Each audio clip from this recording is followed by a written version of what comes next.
Assalamualaikum warahmatullahi wabarakatuh.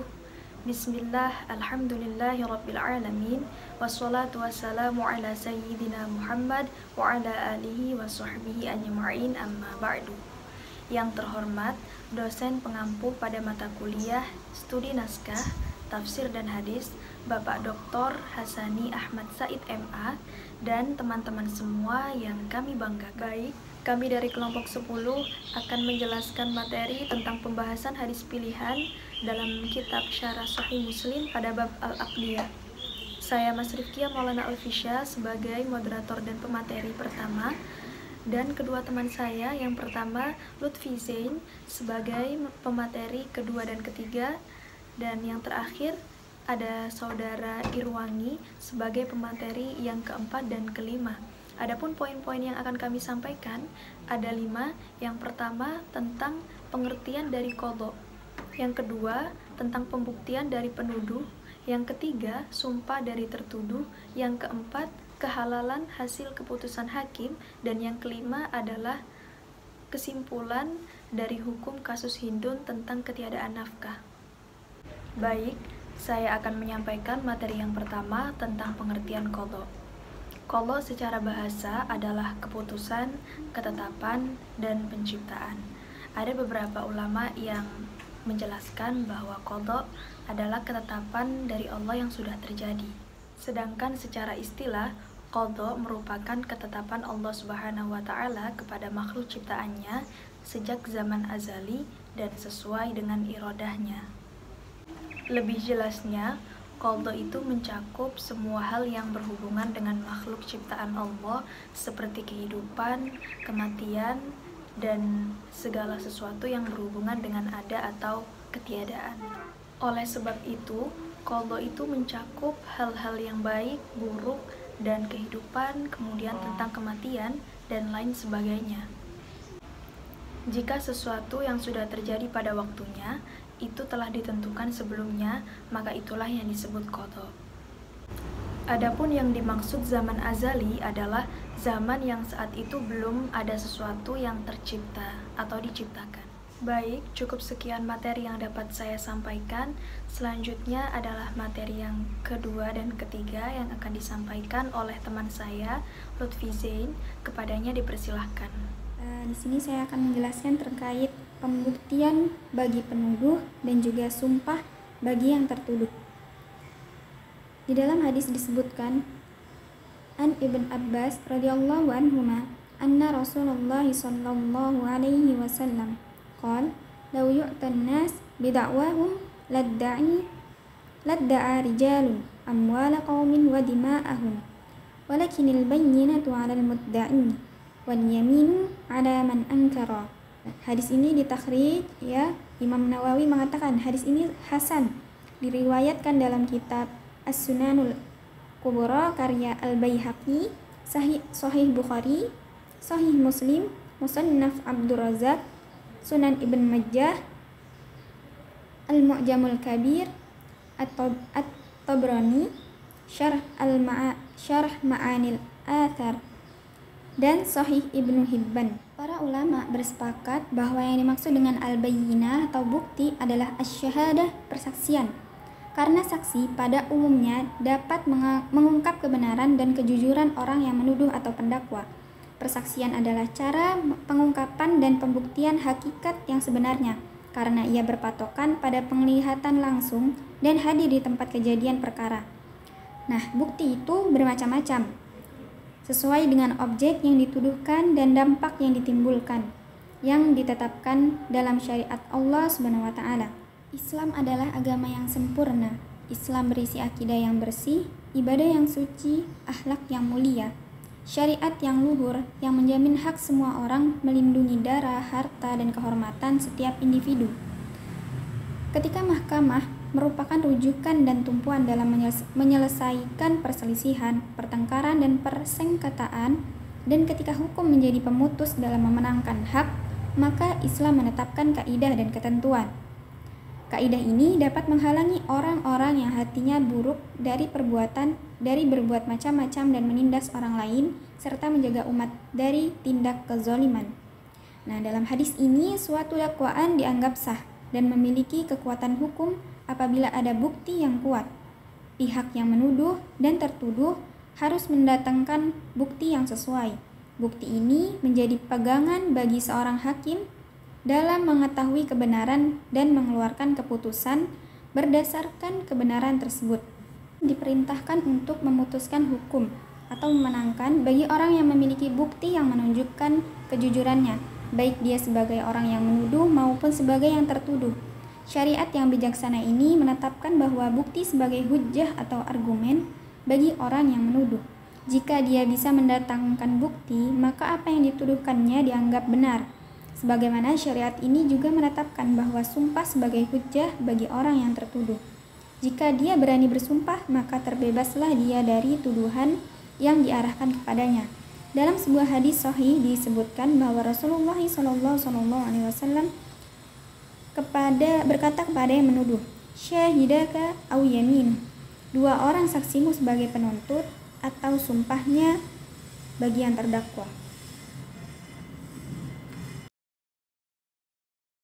Hikmah dalam penentuan ini adalah karena seorang penuduh menuduhkan sesuatu yang tersembunyi, maka dia butuh kepada argumen yang kuat untuk menampakkan kebenaran tuduhannya. Bukti merupakan argumen yang kuat karena ia merupakan ucapan yang tak dapat dibantah. Oleh karena itu, syariat menetapkan penuduh harus mendatangkan bukti. Adapun sumpah, maka kekuatannya lebih rendah karena dia merupakan ucapan salah satu dari dua orang yang berselisih. Jika syarat dakwaan telah terpenuhi di hadapan mahkamah, maka sang hakim mendengarkannya, kemudian menanyakan kepada yang tertuduh perihal dakwaan tersebut. Jika dia mengakuinya, maka hakim memutuskan perkara berdasarkan pengakuannya tersebut karena pengakuan adalah bukti yang mengikat orang yang menyatakannya. Jika si tertuduh mengingkari, maka hakim meminta dari yang menuduh untuk mendatangkan bukti. Jika dia dapat mendatangkan bukti, maka diputuskan berdasarkan bukti tersebut dengan mengabaikan perkataan orang yang tertuduh atau pengingkarannya walaupun disertai dengan sumpah yang keras. Urutan di atas, urutan barusan ini adalah sabda Rasulullah SAW kepada orang yang menuduh, yakni, "Apakah kamu mempunyai bukti?" Dia menjawab, "Tidak." Maka dia berkata, "Maka hakmu untuk mengucapkan sumpah." Dalam hadis ini Rasulullah SAW pertama kali bertanya tentang bukti kepada yang menuduh. Selanjutnya sabda beliau SAW diarahkan kepada orang yang tertuduh bahwa dia berhak untuk bersumpah karena si penuduh tidak memiliki bukti. Maka ditetapkan bahwa argumen orang yang menuduh lebih didahulukan daripada argumen orang yang tertuduh. Baik, terima kasih kepada pemateri kedua dan ketiga. Selanjutnya pemateri yang keempat dan kelima. Kepada Saudara Irwangi dipersilahkan. Selanjutnya saya yang keempat dan yang kelima. Adapun hadis yang kelima dan ketujuh ini berkaitan dengan kehalalan hakim dalam mengambil keputusan, dan yang hadis ketujuh adalah membahas kasus Hindun tentang ketiadaan nafkah. Maka pada materi keempat bunyi hadisnya seperti ini. An Ummi Salamah zaujatin Nabi sallallahu alaihi wasallam anna Rasulullah sallallahu alaihi wasallam sami'a halabata khasmin bi babi hujratihi fa kharaja ilaihim faqala innama ana bashar wa innahu ya'tini al-khasmu fala alla ba'dahum ay yakuna ablagha min ba'd fa ahsibu annahu sadiqun fa aqdi lahu faman qadaitu lahu bihaqqi muslim fa innama hiya qit'atum minan nar falyahmilha aw yadarha. Mengambil ada beberapa yang disyarah, yaitu bahwa kalimat innama ana bashar yang memiliki arti sesungguhnya aku ini manusia. Nah, dalam matan tersebut dijelaskan bahwa Nabi adalah manusia, tapi bermakna dalam perihal manusia sama seperti manusia biasa. Nabi makan dan minum dan tidur seperti manusia biasa. Tetapi di balik kemanusiaannya itu Allah memiliki rahasia tentang diciptakannya baginda Nabi. Seperti contohnya menjadikan Nabi hakim pada masa tersebut. Lanjut kepada materi kelima, dan saya menemukan buku terjemahan Sahih Muslim tersebut. Kitab hadis ini berjudul Boleh Mengambil Harta Suami Sekedar Perlu. Adapun hadisnya berbunyi seperti An Aisyah qalat dakhalat Hindun bintu Utbah mara'at Abi Sufyan ala Rasulillah sallallahu alaihi wasallam faqalat ya Rasulullah inna Aba Sufyana rajulun syahih la ya'tini minan nafaqati ma yakfini wa yakfi baniya ila ma akhadtu min mali bighairi ilmi fahal alayya fi dhalika min junahin faqala Rasulullah sallallahu alaihi wasallam khudhi min malihi bil ma'rufi ma yakfik wa yakfi banik. Dalam kitab Al-Minhaj itu bermakna kecukupan nafkah untuk seorang istri dan anak-anaknya. Dan di dalam jurnal ada yang meneliti tentang hadis ini.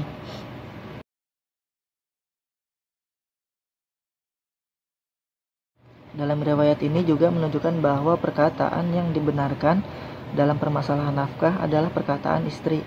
Karena kalau yang dibenarkan perkataan suami yang notabene sebagai pemberi nafkah, tentulah perkataan atau keterangan Hindun yang menyatakan tidak cukup memerlukan pembuktian. Adapun masalah ini adalah masalah ulasan fatwa, bukan untuk menetapkan hukum. Hadis tersebut juga memberikan petunjuk kewajiban suami memberi nafkah kepada anak-anaknya.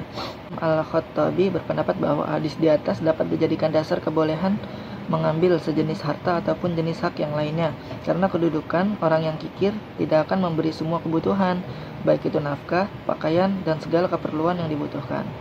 Kebolehan Hindun mengambil harta suaminya untuk mencukupi kebutuhannya adalah menunjukkan bersifat umum.